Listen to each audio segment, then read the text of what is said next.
بسم اللہ الرحمن الرحیم۔ السلام علیکم ورحمۃ اللہ وبرکاتہ۔ معزز سامعین کرام، محبت کا انمول وظیفہ لے کر حاضر ہوا ہوں، دلوں میں محبت پیدا کرنے والا، محبت کی آگ کو بھڑکانے والا، کسی کے دل میں کسی کی محبت کی جگہ بنانے والا، کسی کے دل کو ایسے کھینچ کے اس کے دل میں لانے والا، یہ وہ عمل ہے کہ جس عمل کو صبح نیند سے اٹھتے ہی پہلا لفظ یہ بولیں، یہ عمل کریں، اس وظیفے کو کریں، پھر دیکھنا محبوب 5 منٹ میں رابطہ نہ کرے تو معزز سامعین کرام پھر کہنا، یہ جو لوگ کہتے ہیں کہ جرمانہ دوں گا، میرا چیلنج، یہ میری بات نہیں، نہ جرمانہ دوں گا نہ میرا چیلنج ہے، بڑی بات ہے، اللہ رب العزت پہ چھوڑ دیں۔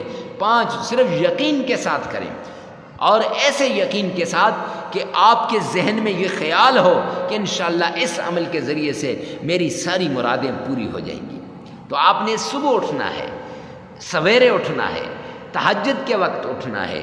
جب آپ تہجد کے وقت اٹھیں گے، 2 رکعت صلاۃ الحاجت پڑھیں، 2 رکعت تہجد کی پڑھیں، 4 پڑھیں یا 2 پڑھیں، پھر اس کے بعد 2 رکعت صلاۃ الحاجت کی پڑھیں، پھر اس کے بعد سورہ یاسین کی تلاوت کریں۔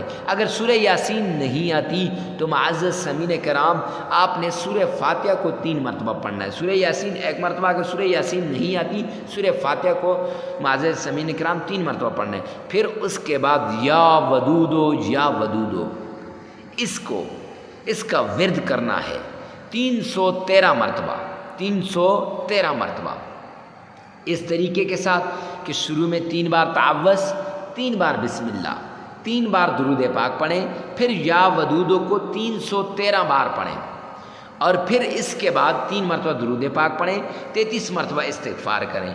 پھر دیکھیں اس عمل کے کمالات، پھر دیکھیں کہ یہ محبت کا کیسا وظیفہ ہے، کہ کیسے یہ دوسرے کے دل میں محبت کی آگ کو بھڑکاتا ہے۔ یہ لگاتار آپ نے 5 دن یہ عمل کرنا ہے، ناغہ نہیں کرنا، جگہ کی قید نہیں، وقت کی قید نہیں ہے، صرف آپ نے یہ عمل کرنا ہے۔ میاں بیوی کے لیے کر سکتا ہے، بیوی میاں کے لیے کر سکتی ہے، اور آپ جتنی مشکل میں پڑے ہیں اس وقت اٹھ کے، تہجد کے وقت اٹھ کے دعا کریں گے، رب کعبہ کی قسم میرا رب آپ کی دعاؤں کو سنتا ہے، اور میرا رب تو کہتا ہے کوئی مانگنے والا میں اسے عطا کروں۔ تو اس لیے اس وقت اٹھ کے آپ نے یہ عمل کرنا ہے۔ ویڈیو کو ثواب کی نیت سے صدقہ جاریہ سمجھ کر شیئر کرنا مت بھولیے گا۔